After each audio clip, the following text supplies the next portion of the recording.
So, anybody watching this is just going to be a part where we're just going to talk, bro. This ain't about movies. This is more than just movies. Yeah. That being said, I don't know where to start. It's crazy. We just talked for the longest. I don't know where to start exactly. I know you said there was something you want to, like, bring up. You told me that the other day. It's like, I think there's something that I could bring up.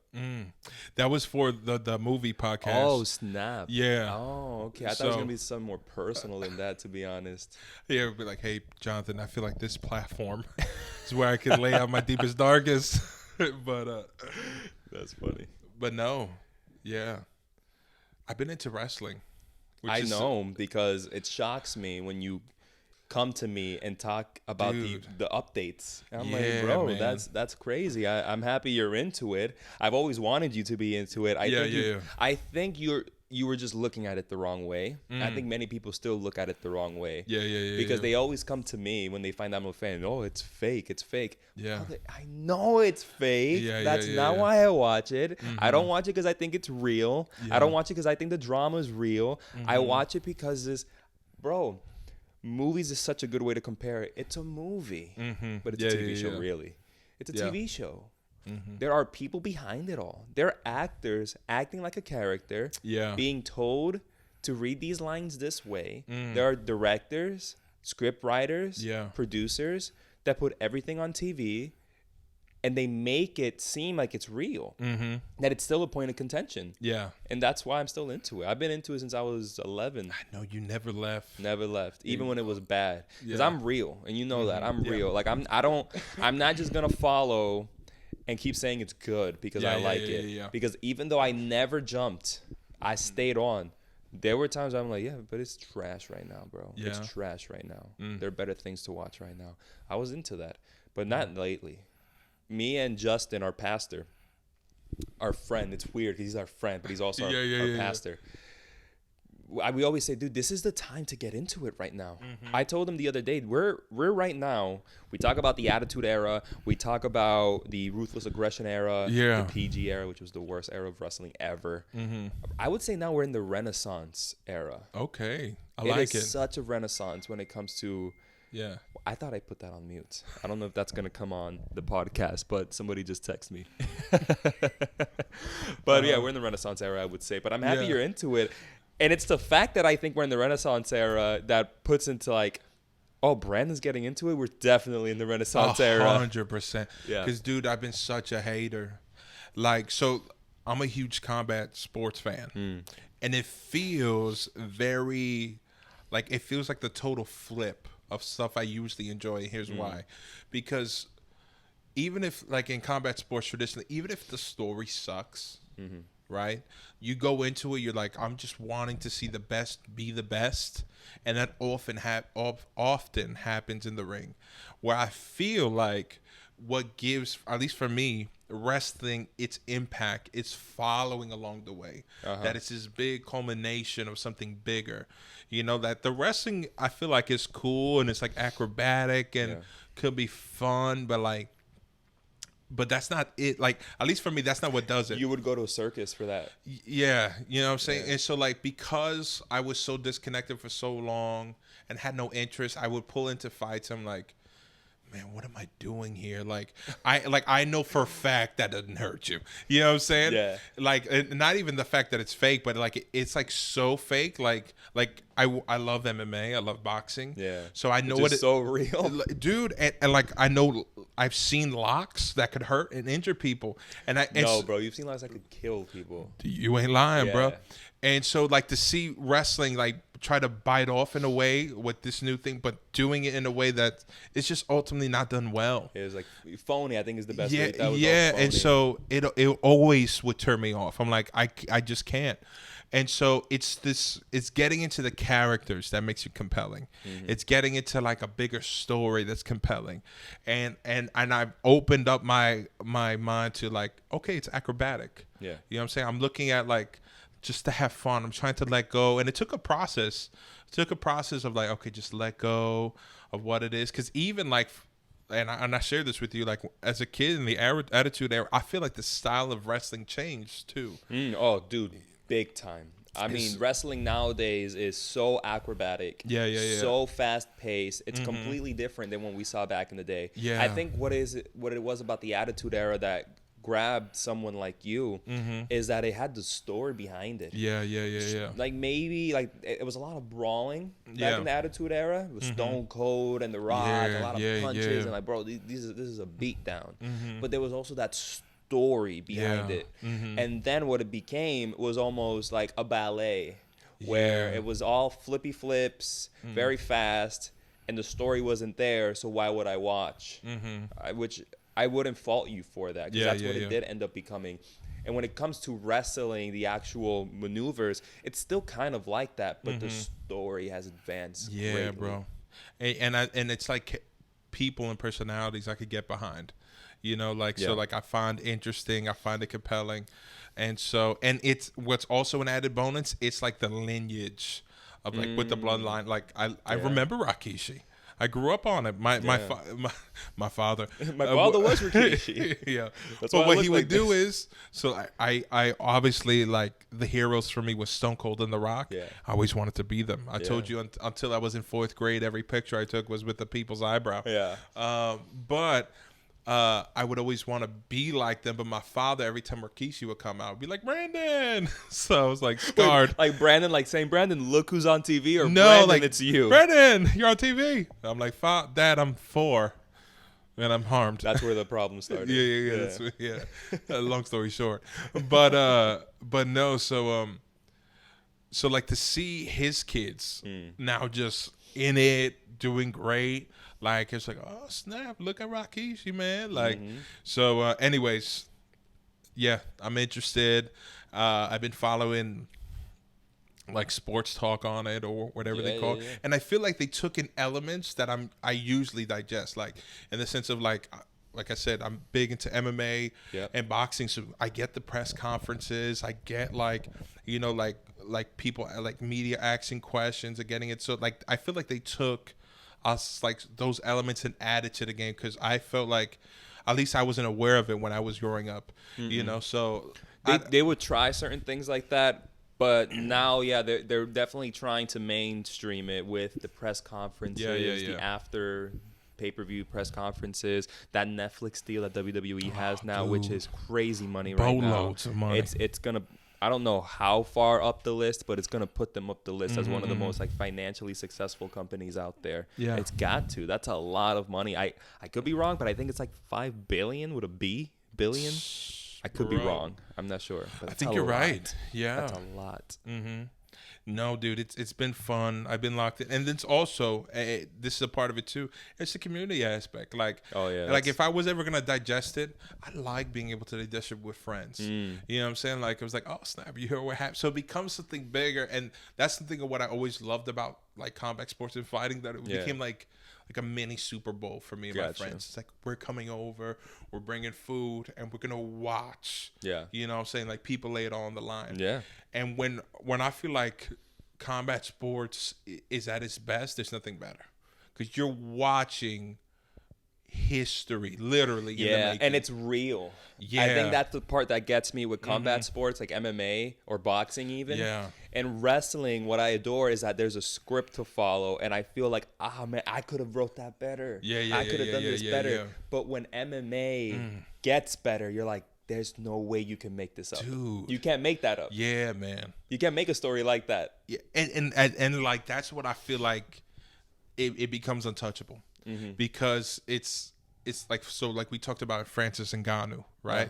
The boxer. The boxer, former MMA champion.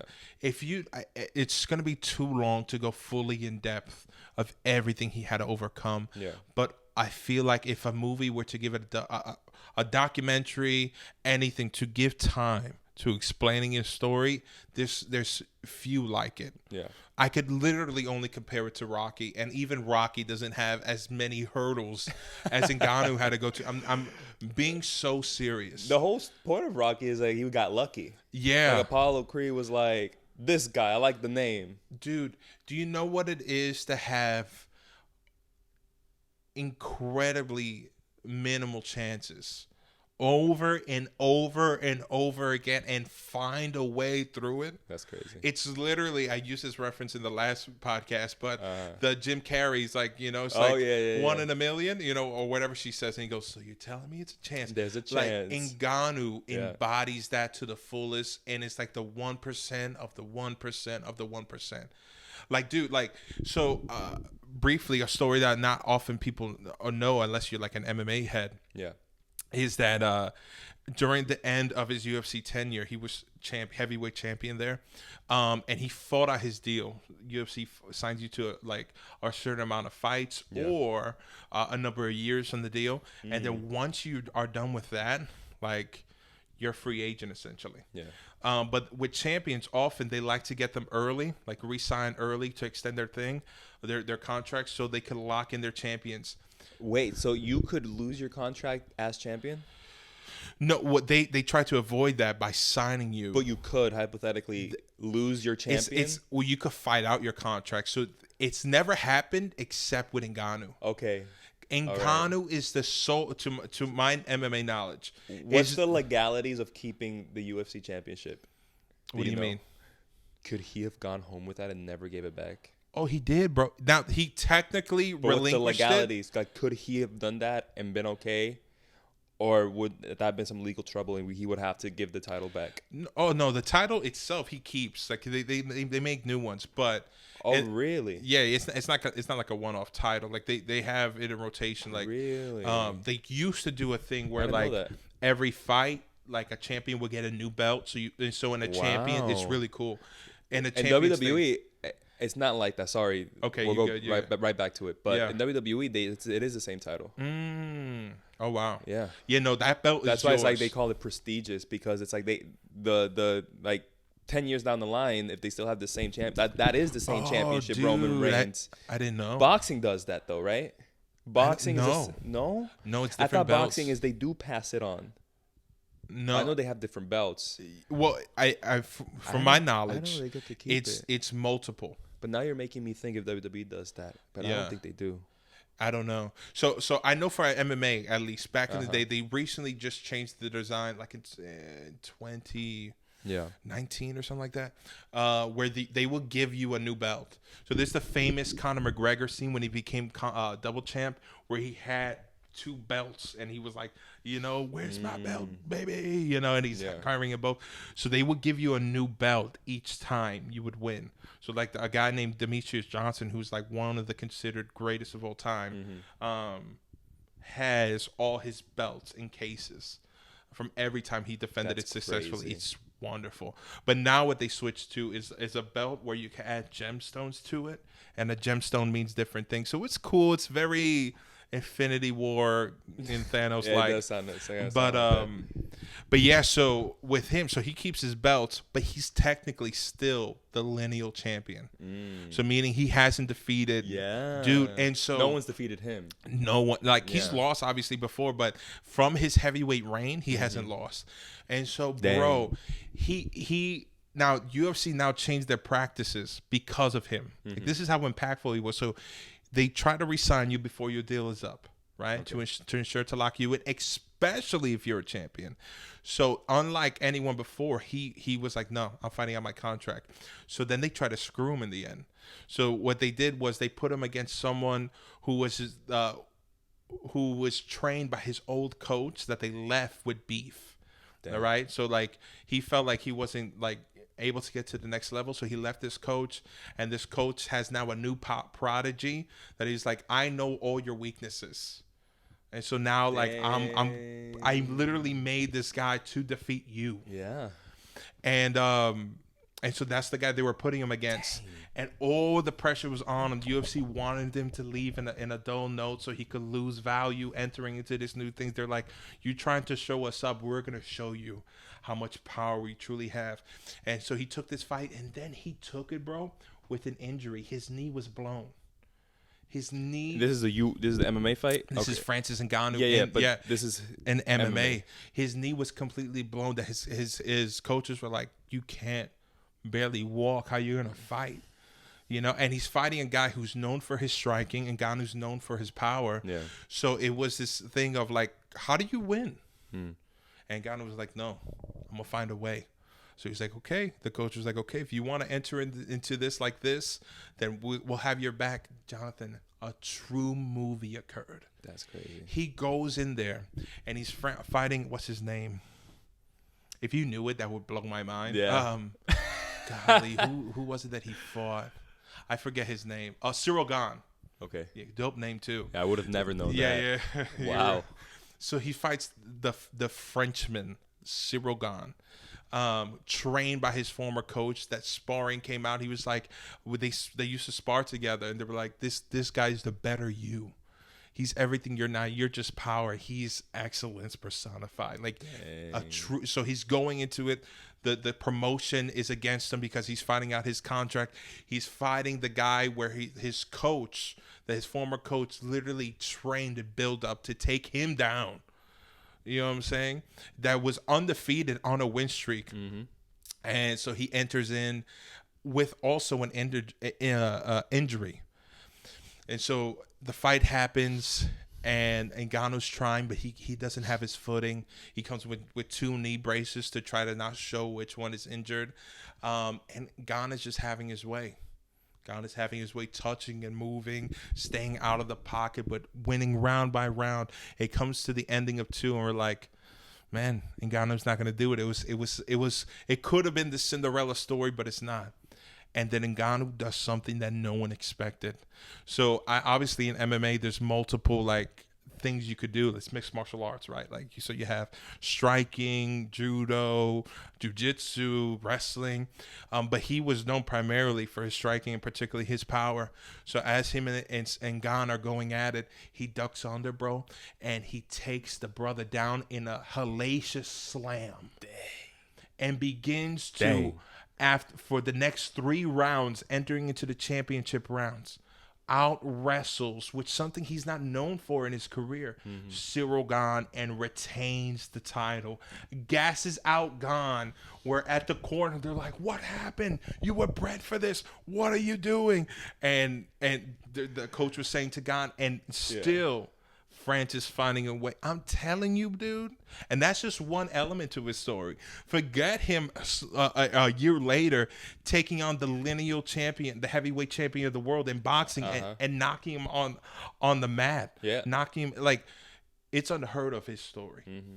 So that's just a little element to it. It's insane. I know you've told me the story before, and it sounds made up, dude. Yeah, it sounds made up, and you haven't even gotten into the Tyson Fury stuff, which is like, dude, craziness, bro. But that's combat for you, bro. Yeah, that's insane. Does he have anything coming up? He's fighting Anthony Joshua, which actually I feel like this is a fight he could win. So Joshua was the poster child of the heavyweight division. He led in the renaissance in ways of the heavyweight division. It was a lull for a while. Gotcha. So he was a poster child for that. He had some key losses, but still is known for his just being a boxing technician. Gotcha. In there.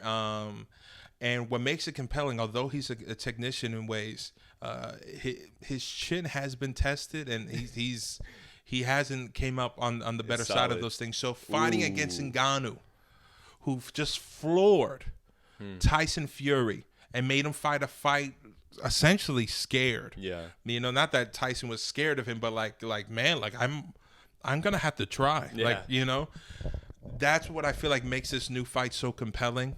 And dude, like, for Ngannou and his team, they're not going in there just for a payday.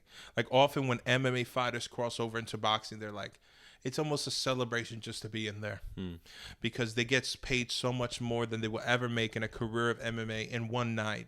That they're like, oh, just be like Tyron Woodley, Ben Askren, I think his name was, who fought Jake Paul as well. It's like, oh, you're just happy they're in there. You know, they're going to die, but you're just happy they're in there.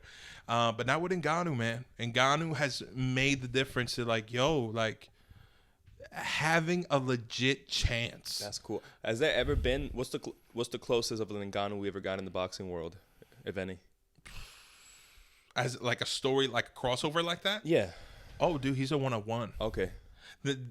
This doesn't happen. Yeah.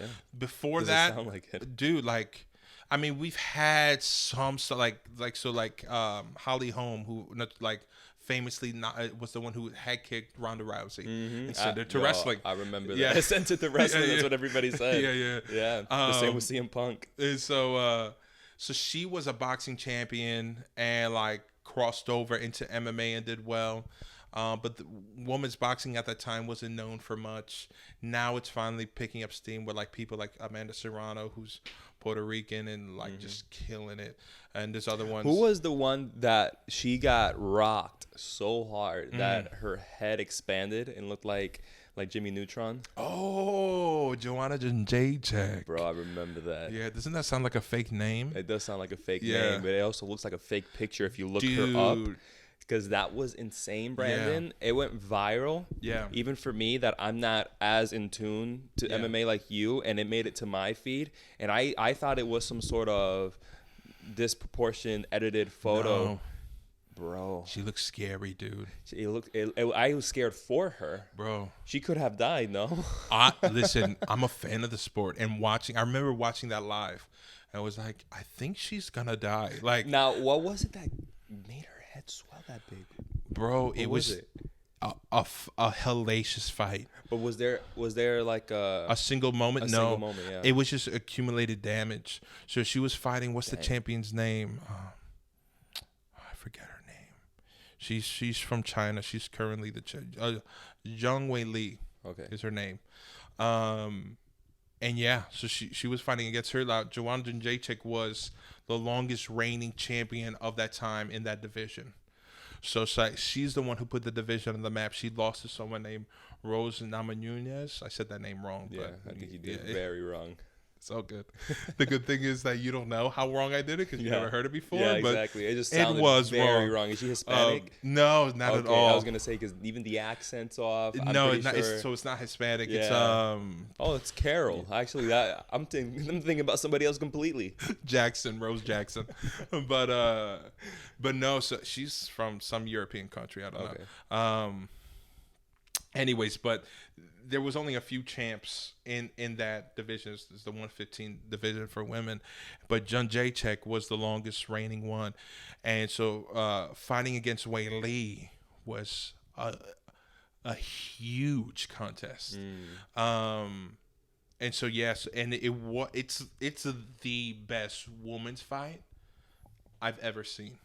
That one. And this is not saying like woman on a lesser grade. I mean saying like women's fight, especially like in that division, is outstanding. Like and that was the best one. Better than many men's divisions. Like I'm just trying to put it in context. Yeah. So that fight to be the greatest of the gem division is insane. Like one day we have to watch it. It keeps you on your seat. It's two technicians like going to assassinate the other, that your body is literally being malformed because all the damage you're accumulating and still pressing. Like, dude, they didn't let off the gas once. 5 rounds of nonstop, life-changing. Like, she lost years of her life with that fight. I'm not even kidding. Like, brother, amazing fight. And an amazing fight that could have gone either way. You think? I think so. I don't know, because that picture is crazy. Dude, I know. I think once it started swelling up, people are like, yeah, bro. This is to what's her name? Yeah. I don't know her name. The Chinese lady? Zhang Wei Li. There we go. Yeah. I'm surprised you know that, but not the other one. Yeah, Rose Namajunas. It's not Spanish at all. Okay. Yeah. Her nickname is Thug Rose. I can just call it that. Hey. But another cool MMA factoid that we could talk about whatever is I'm a nerd with this dude. I know. So I could be here all day. But Ngannou, bro, he once fought a guy named what's his name? Alistair Overeem. I've heard of him. Oh, dude, that knockout was amazing. Yeah. If you want to see a knockout that frightens you to your bones, to know that someone like this is out there. He cartoon-like lifted someone off the ground. I hope you're really hearing me what I'm saying with an uppercut. You know, like, it's Looney Tunes like, but in real life, bro, he lifted someone. That's some Mortal Kombat stuff. Dog. And as he's in midair, time slows down. Bro. He speed punches him. Oh, my goodness. Then goes down. Dude. You know, it was like that. You ever say, what's the game? Tekken? Yeah. Where the guy kept, Law kept doing the, like that. Bro. And Ghani should have just spammed. Dog. But wow, he really just lifted him up like that. Yeah, bro. I haven't seen it. One of the most oh my god. Really? Yeah, I would love to show you one day. That's for sure. What's the next event for UFC coming up? It's a great one. What is it? It's a little plug for me. It's in my birthday weekend. Pearls out. Pearls out, girls out. But girls out means nothing. Let me say that. That's how you got the pearls in the first place. I'm the girls. Yeah. I'm the big girl. But it's this coming weekend. It's this coming weekend, yeah, really? Yeah. It feels like UFC's present to me. And it's an amazing fight, dude. Okay. Who's it? So it's Alexander Volkanovski fighting this guy named Ilia Topuria. Ilia Topuria. I could be saying that off. Yeah. But I like how you agree. Yeah, you're saying it off. I agree that you're probably saying it wrong because you said a lot of those women's names wrong. But with that being said, dude, it's an amazing card. So it's in the 145 division. Okay. Oh, bro, the prime division, at least for me. And it's a fight of a guy who many had for years, like the pound for pound number one. Recently, he doesn't really have much of an argument, but in that division, he's possibly the GOAT of that division. Really? And he's fighting a guy in Topuria who finally may have his number. Topuria speaking with such confidence that he literally changed his IG picture and name with the champ of the 145 division and him holding the belt. He's hilarious. Not fighting a scrub. He's fighting someone who many had, like, once again, as the pound for pound number one. Yeah. The one who may be the GOAT in that division. He's saying, we're not just going to compete. Topuria is speaking with such confidence. He's like, I'm going to dog you. I'm going to literally walk you like a dog. Dang. And his name is Alexander the Great Volkanovski. Hey. And he's like, I'm going to show everyone what they forgot. That I'm still here. I'm not forgotten. And I'm going to put this man in this place. And it's going to be magic. Which UFC is this? It's, what number? It's 298. Okay. I've always had a question. What does that mean? Yeah. Because I always thought it was like a weight class thing, but I'm pretty sure these no, are 298 pounders. No, so 298 just means the number of pay-per-views they have. Gotcha. So like there's an iconic one coming up in 300 in 2 months. So there's going to be one next month. So next month, which is in Miami, is another phenomenal card. This is the year to if you want to watch MMA it's a good place to start. This is it. I'm so down, dude. Yeah. If you're not doing anything Super next down. weekend, come to my house. We're gonna watch it. I am actually. I'm going on a little staycation. Look at you. How cute. Yeah. But where are my pearls? Where's your pearls? And so, but dude, there's gonna be more fights coming, obviously. We have to, maybe the next one in March. Dude, that'll be dope. No, I'm totally down for it. Have you ever been to a UFC event? No, I'm dying to. Are they expensive?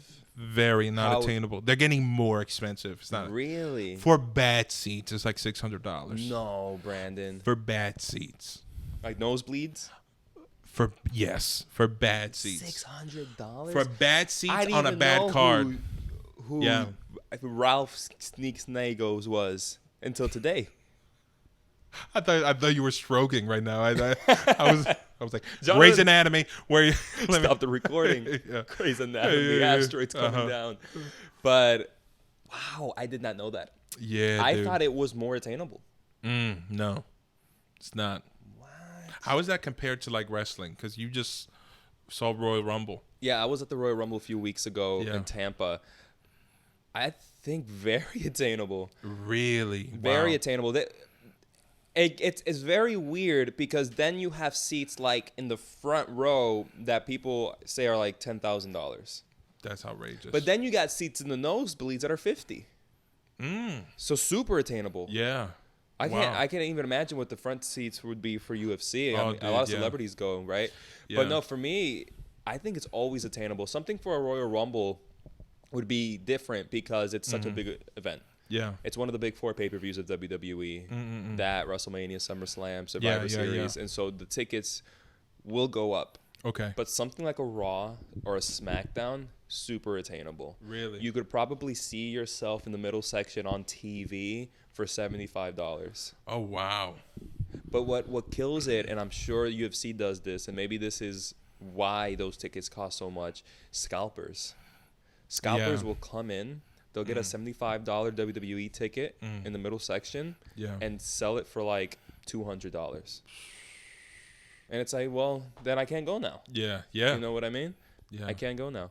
Something so attainable is no longer attainable. But you don't think UFC, that's what's happening with them? I'm sure there are scalpers. See, like, transparently, like, it's not like I'm out there checking prices. No, you're not. But I am, though, because I always want to go to the next event. So here's the thing with UFC or MMA in general. I've heard, like, I follow like a lot of media pundits and stuff like that. So what I heard, like, the best experience transparently isn't there. Like, really? It's at home. Oh, wow. Like, and I felt that. Like, my ideal watching, if I could have any, would be a humongous screen in a comfy room with surround sound With people. Yeah, I can see that. Ideal. Like, even like if I had the chance to be there or have that, I would have the other. Really? Yeah. Oh, wow. The only time I would have another way is if it's a fight with a fighter that I'm like, I'm a huge fan of. And there's a few, like Max Holloway is one of them for me, who are like, yeah, I would love to go to one of his fights in person. Like, that's one of those guys who's like, yeah, I just want to be there. But you should, be in the room, because I feel like you might feel a little bit different. Because I feel the same way about WWE, but it's until you get that right crowd that you go, oh, yo, this is so worth it. And for me, that Royal Rumble crowd in Tampa was insane to me, bro. I don't think being in a room with people in the biggest screen possible would have ever been. Really? Oh, dude, it was amazing. What an experience. And we got there late, dude. We got there late. Like, how late?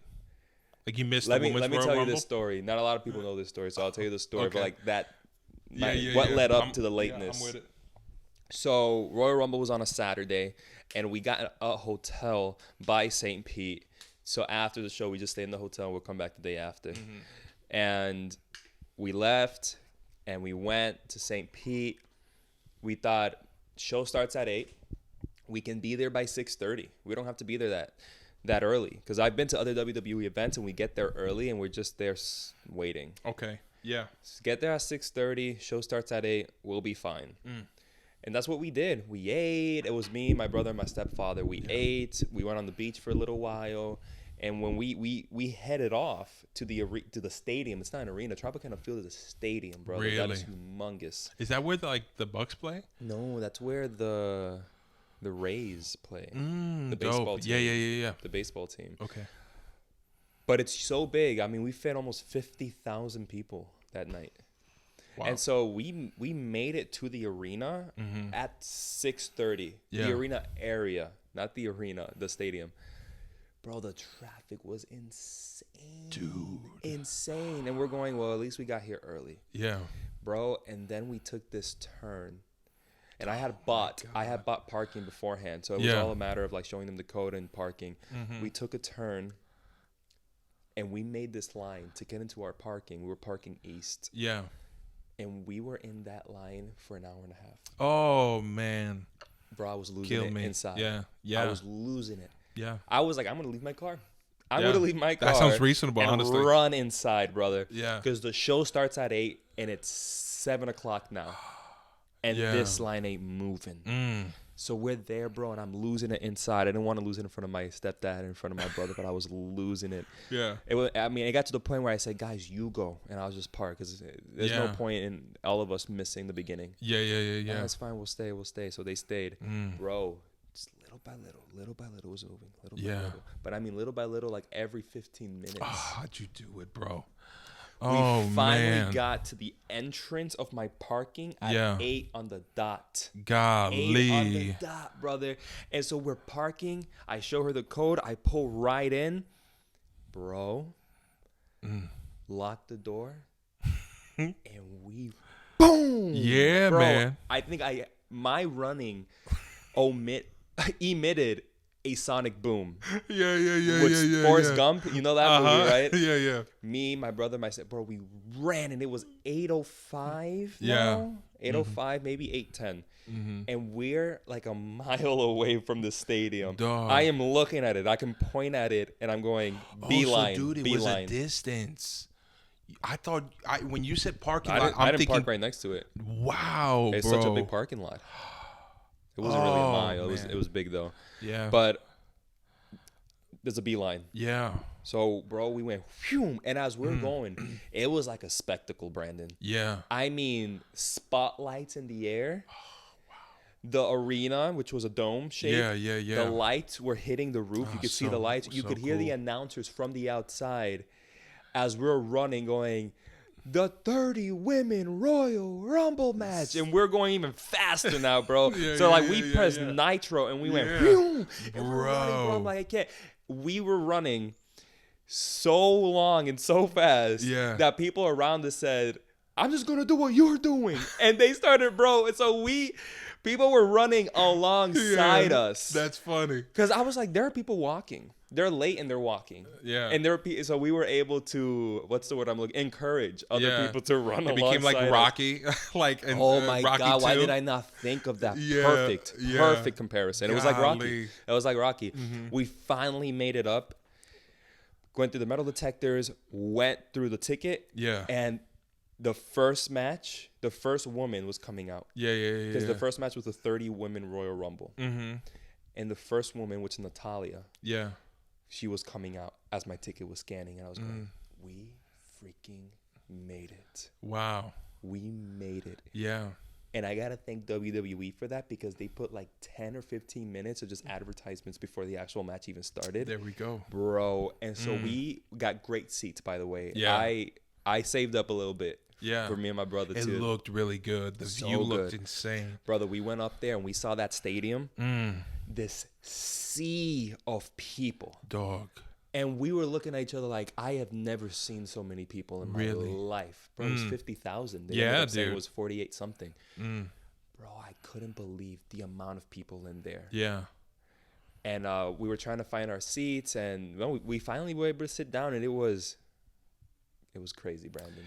That event sounded like it was incredible. Yeah. So like I watched it. Oh, you did? Yeah, I watched it, and I'm like, I can't imagine being there. Like, it was insane. I feel like that's one of the few experiences that's it's worth every penny. No, it was definitely worth every penny, bro. And I mean, I lost my voice that night. We were screaming and going crazy. I got the video up on my Instagram. Yeah. Man. So all that to say that sometimes being there with the crowd can make the experience, bro. Yeah. And I want that for you. I would love it. Here's the thing, transparent. I think wrestling experience, like WWE experience, would be a far better experience, like in-crowd experience. You would think, but my wife would disagree because she's been with me. Yeah, because you don't hear the commentators. When you're watching WWE and the color commentary is making it for you as you're watching everything happen, because they're telling you what's happening in the match, they're commentating. You don't hear that. Yeah. It's just a whole bunch of booms in the crowd. Yeah. And that's all you hear. And my wife didn't like that. Okay. And so she prefers watching it on TV. But I can get over that. Okay. For the sake of being there. Yeah. And I feel like Royal Rumble was such a fun one to do too, because like the best one. Yeah, dude. Like you have constant like surprises. Yeah, you get like, surprise entries every time. Dude, that video on Instagram was fun. Like like you guys singing, or even us, and you're like, "Who's this?" Like like that was cool. Is this guy? Yeah. He's been here for like 5 years. Oh yeah, you're right. Yeah. Oh, totally but speaking of entrances, though, Cody's entrance, dude, grew on me. So good. That second, whoa, where everyone does it, whatever it is. Brother, it is. Bruh. It is one of the best theme songs in WWE right now because of the crowd participation aspect of it. People sing along to the song, and when it gets to whoa, and the whole arena just erupts in a whoa, it's deafening. Dude. It's so good. It's so good. I mean, I low key, a factor of buying my ticket was also wanting to do the Cody entrance. Really? Yeah, I'm not gonna lie. Wanted to do the Cody entrance because I listened to his song and it's a good song. And the guy that was sitting next to me, we would talk every now and then during the show. And when Cody came out and the whole stadium sang his song and did the whoa, and he finally got in the right, he started wrestling, whatever, and we all sat back down. The guy looked at me and said, "That right there was what made my ticket worth it." Oh wow! Just that moment of singing that song with 50,000 other people and screaming whoa with 50,000 other people. Dude. The guy told me, he's like, if I paid the amount I paid just to do that, I would have left happy. Bro. Yeah. And that's an experience I feel like is so unique because like where else would you get something like that? 50,000 people in unison? That must have been deafening on a level that I don't think I've ever been near to experiencing. I had a headache also. I lost my voice and had a headache because how much I was screaming. Yeah. Makes sense. Bro, I am just like, I pity you a little bit. Yeah. Just because you've never had something like that. Never. And because you're such a big UFC fan, bro, the right one, I mean, it doesn't even matter, bro, because you can make it good. Yeah. Bro, I feel like you would have a blast. Can I tell you my dream one? What's your dream one? It's with Max Holloway. Okay, the guy that's fighting. He's actually is it this one. No, he's fighting. Or is it? He's fighting in 300. That 300, big one. 300, yeah. He's fighting I know you mentioned it. Yeah. For a title called the BMF, the baddest mother ever. Yeah, that's the one that Jorge Masvidal. Yeah, he had it. A lot of people said that was a fake title. It is. But it's such a cool one. It's for people it's for the superstars in the division who are not as elite no more, and putting them against other like superstar talent. Yeah. You know what I'm saying? It's the closest to a WWE title that we have. I think so. Yeah. And so, but it's literally stars going against each other in dream matches. So now we have this guy named Justin Gaethje. And The Rock was the one that gave it to Jorge, right? Bro, and it was such a cool. It was East Coast versus West Coast at MSG. Jorge Masvidal, who had his biggest year ever in 2019. Wow. We'll go through that another day. Fighting Nate Diaz in the return of Nate Diaz. Wow. After a huge layoff, he only had one fight before this one. And it was huge. It was huge. Yeah. It actually speaks to the stardom of Nate Diaz. This belt doesn't exist if Nate Diaz doesn't have the call out after his Leon Edwards fight, and he lost that fight, mind you. He where's his brother? Nick. He's a fight. He's retired. He's very washed, unfortunately. Really? MMA fighters fall hard from grace. And so he had a fight. He's not a twin, right? Or is he? No, he's a younger. So Nate is the younger one. Nick is the older one. Oh. I believe. I sometimes get that wrong, but I believe I'm right. But that was funny. But he had a fight not too long ago, like a couple years back, against Robbie Lawler. And it was just unfortunate to watch. Really? Because it's also like the game because it's such a young sport, the game progresses so much in a few years. Yeah, it makes sense. So you're watching these old fighters fight in old ways and they're washed. Oh, dude, that makes so much more sense now that you say it. Yeah. You know what was my first experience with that? The little I had with UFC was Couture. Yeah. Oh, like when Couture though? Like he. Oh, bro. When I used to live in Pennsylvania, so we're talking about my middle school years. Wow. Yeah, and even then, I remember watching a match, and people were like calling him old then. Yeah, I mean, he's very old. Yeah. So I think this was a few years after. Oh, I think my camera died. All right. My camera's dead, so the rest of this is audio. There we go. But I remember that. It was a few years after what happened to when he lost it to Lesnar. Yeah. A few years after that, and people were already calling him old and stuff like that. Couture has a cool story, dude, man. Like, Yeah. Couture, I never saw him fight. Not that I could recall, like live or anything. But he's one of the few who gained his title, like the heavyweight title, back in old age. I think he's the oldest person Really? to gain a title. I think so. To gain a title in UFC history. Because he was a champion, he lost it, and then he went to the heavyweight division and he gained the title in his old age. But he was it was shocking, as for what I hear. Really? Who'd he beat? I don't remember. In his old age, Yeah. really? Yeah, he's like a pioneer. What year was this? Do you know? I don't know, but if you could put it, if you put like how old was Couture when he gained the heavyweight title? Let's see what it gives me. Was it 43? No, it might have been. Yeah, he might have been 43. He's the only UFC fighter to win a championship after becoming a Hall of Famer. Yeah, dude. Dang. Yeah. I'm telling you, it was huge. He was 43. Yeah. He beat Tim Silva. No, Sylvia. Sorry. Sylvia. Yeah. Tim Sylvia. Mm-hmm. Yeah. Wow, 43. Legendary he was a Hall career. of Famer at 43. Mm-hmm. And he has beef with the UFC, so people kind of like write him off. So like he's not really as remembered as I feel like as I hear people saying that he should be. Yeah. You know, like that's one of the sad things about. I feel like WWE might do something similar when like once you have beef with them, like if WWE. No, actually no, because the biggest example would be CM Punk, and look where we're at with CM Punk right now. Yeah, with WWE, when you have beef with WWE's really greedy. Yeah. Right, for better or worse, but they're very greedy, which means if you make them money, whatever, you can have beef with them. Yeah. Right. You can have beef with them, but if you make them money, you make them money. They're not gonna. They don't care. They really don't care. Yeah. So Punk.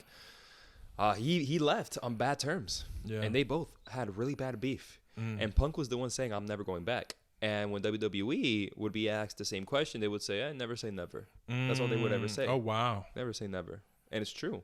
There's stories like that riddled in WWE. CM Punk, Hulk Hogan. How about what's his name, Bret the Hitman Hart?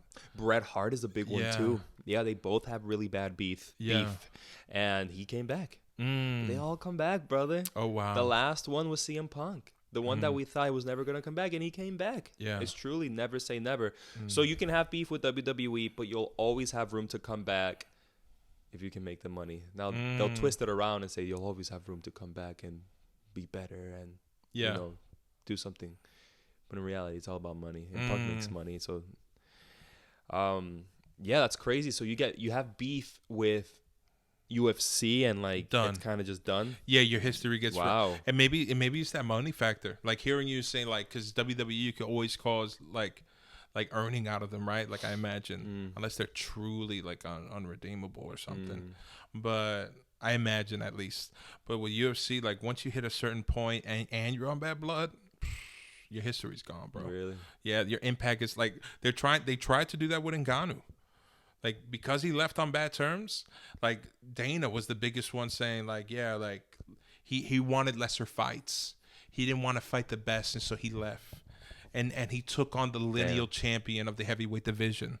You know what I'm saying? Like it's or he said something else of like we don't do those types of fights here, and he was referring to like those soft fights or gimmick fights. We don't do gimmick fights. There's actually a phrase. They do gimmick fights. Did you see CM Punk in the UFC? Yeah, horrendous. Horrible. Yeah, man. And I had so much going toward him going, maybe. No, maybe. Dude. Yeah, no. Horrible. Yeah. Wow. You want to hear something cool, though? He got the other guy fired, too. Yeah, dude. That was a weird time, man. It was. So I was actually just getting into MMA at the time. I was like, what's CM Punk doing here? And then wow. So you were new when that happened. Yeah, like I started in the like after high school, like the 2015, 16 era, at the peak of Connor. So yeah. So but yeah, so like I was like, what's CM Punk doing here? I remember they fought in Chicago and it was like, his like hometown. Homecoming or whatever. It was like watching my uncle fight. It was like, what's going on? You know, it was weird, man. But one thing I want to share with the Ngannou story is that I forget there's a phrase they use when he was like looking for soft fights, quote unquote, that he now uses as merch. You know, and he calls his promotion. Let me see if I could find it. He probably gets a lot from his merch, no? Oh, bro. Do you have merch? Me? Yeah. I wish. Yeah. You have no merch? You know UFC merch? No. Oh, I thought you meant like me myself. Like as in like, do I sell merch? I'm like, dude, why would you sell merch? Dude, that's the question I was answering, believe it or not. I was like bigguysinpearls.com. Like but do you think I should? I was like, I guess. But no, I don't have anything. I have a UFC, or not UFC, but a Max Holloway sweater. But it's from his own merch. Okay. So it's just like, it just is blessed on it. Because they call him Max Blessed Holloway. That's so cool. People are like, is that a Christian one? I'm like, no, it's just. You say yes? It's a Hawaiian. It's Hawaiian. But yeah, so Francis Ngannou made merch off of their statement. Oh my God. Let me see if I can find it. Really? Yeah, man. So what, he just put the words on a shirt and that was it? He put it on a bag. I love that. I love that for him. Let me see. Hold on. And he's making money. Fumble the bag. I think that's what they were trying to say. Like, fumble the bag merch. And so he literally had a bag after his iconic fight. He has a company now too, you said? Was it called Fumbled LLC? Look. Here's the bag. This is his. Wow, Fumbled the bag. I love that. And it's him mocking everyone. Now, does Dana White buy into that at all? Does he eat? Does he go on interviews and? He's eating crow. Yeah.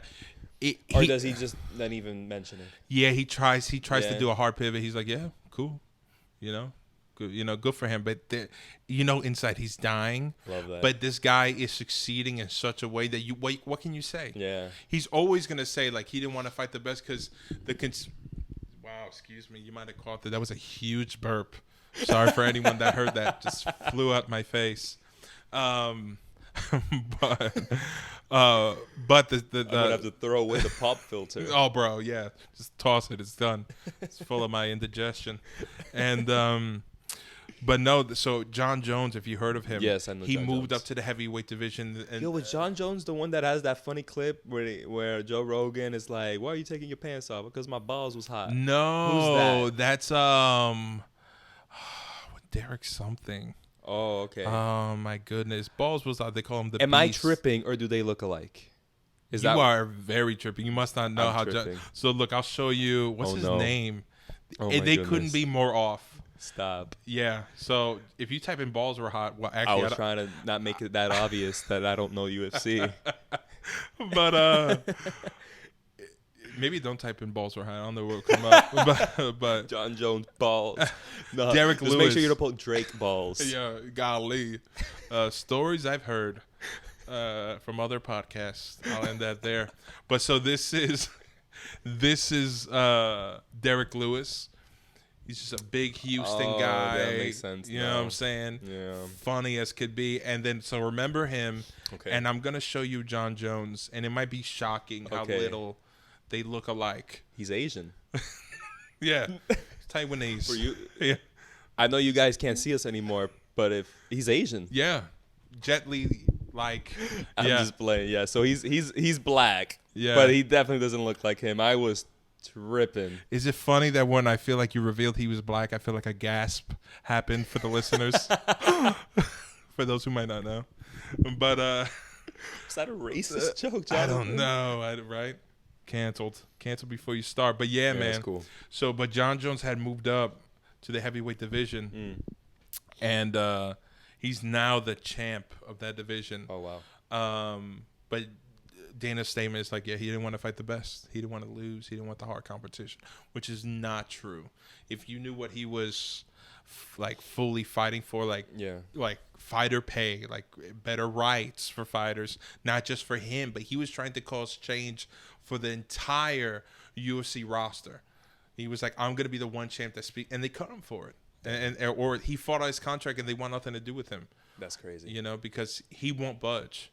He's a guy who has stood on morals. Now, the unfortunate thing, though, if you want to hear what the story has some, like a downside, is that he takes so much money from Saudi Arabia Saudi's crazy. WWE takes money. Yeah. Yeah. I mean, yeah. And hearing some of their story of like, I don't know it fully, but like, you know, their treatment of people. I feel like like modern day slavery. They always say it's getting better. That's what they always say. Like, women can drive now, guys. Yeah. We're that far. Yeah. It's insane, dude. Yeah. But they're putting on everything in combat sports, WWE.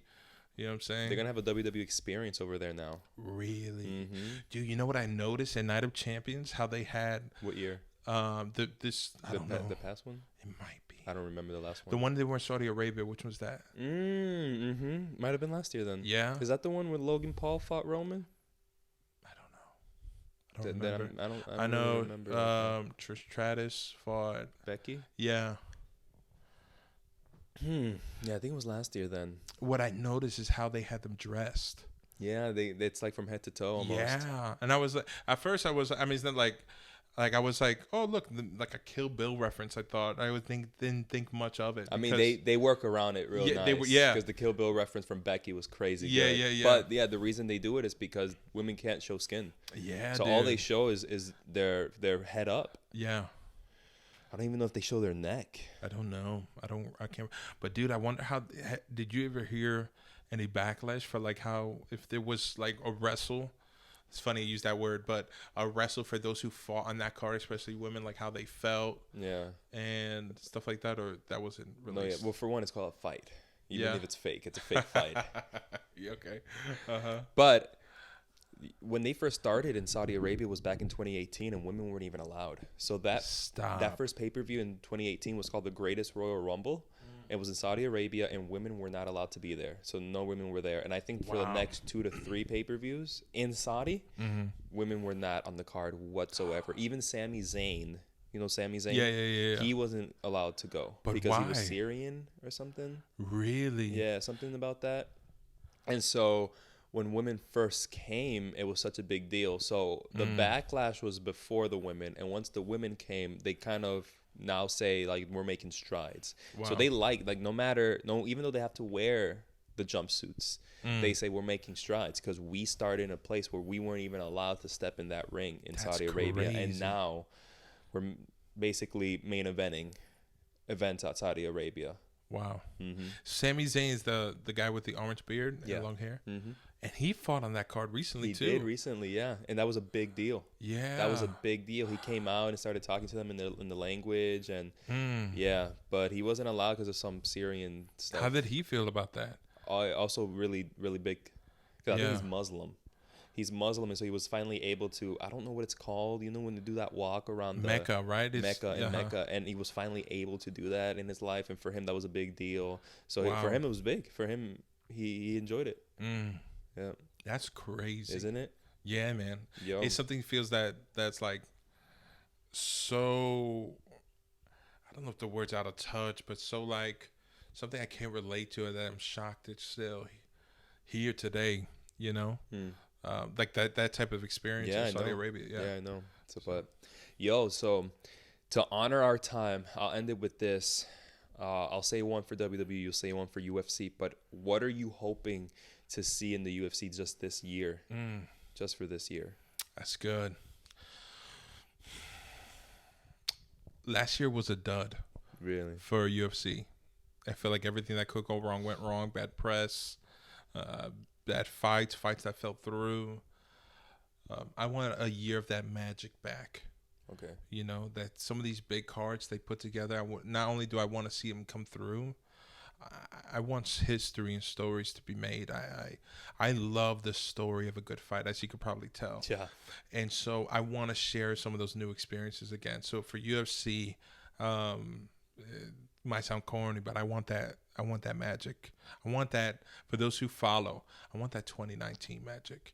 Okay. Of UFC. That was a phenomenal year. At least for me, I really loved it. Really. And so if I could get some of that back, and I have reason for hope because they're about to. Are we heading there? You think?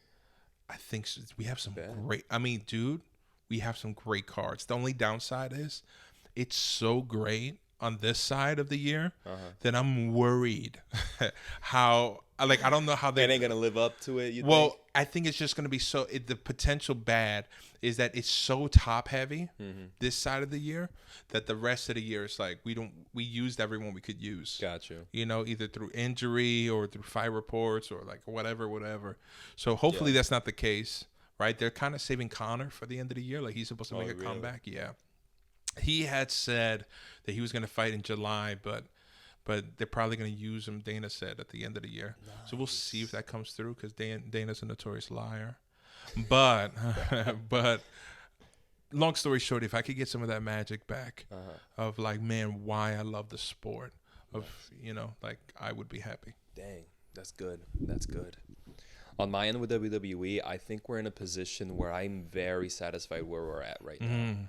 I know about a week ago was when everything happened with The Rock and Cody and the whole Roman stuff, and people were pissed, and they started hijacking Raw and hijacking SmackDown. They hijacked the press conference. Rocky now is basically a heel, a bad guy, because people don't want him because how bad they imposed him on us over Cody, who won the Rumble and earned that shot. Yeah, and people are like, that's not what I want. That doesn't even make sense.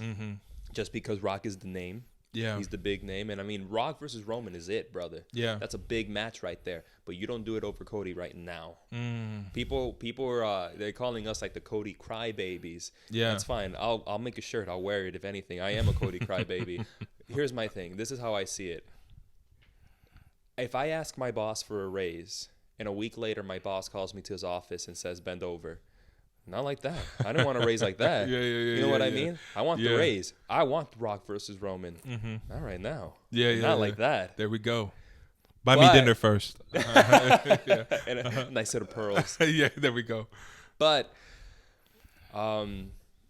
they're doing some tweaking. They're damage control. They're doing damage control, and I'm actually liking how they're doing damage control. It's very interesting how they're doing it. And so the road to WrestleMania is going to be really nice. So the one thing I would do, just listen to the fans. Yeah. But also, we also trust in you to do it your way. Right? What do the fans want? They want Cody. That's all the fans want. Yeah. Now it's up to you to like get us to like be like, oh, what's gonna happen? What's gonna happen? And I think they're doing really good right now with that stuff. So stay the course is what I'll say for WWE. Very good right now. Exciting. Yo, so exciting, brother. That's it. All right, brother. That's it. Hey. We talked a lot of combat sports. Yeah. It's funny we went there, right? I know. We just went there and we stayed there for like an hour. Yeah. Yeah, so that'll be it. Yeah, I'll probably just go straight to like a outro or something. Dope. Yeah.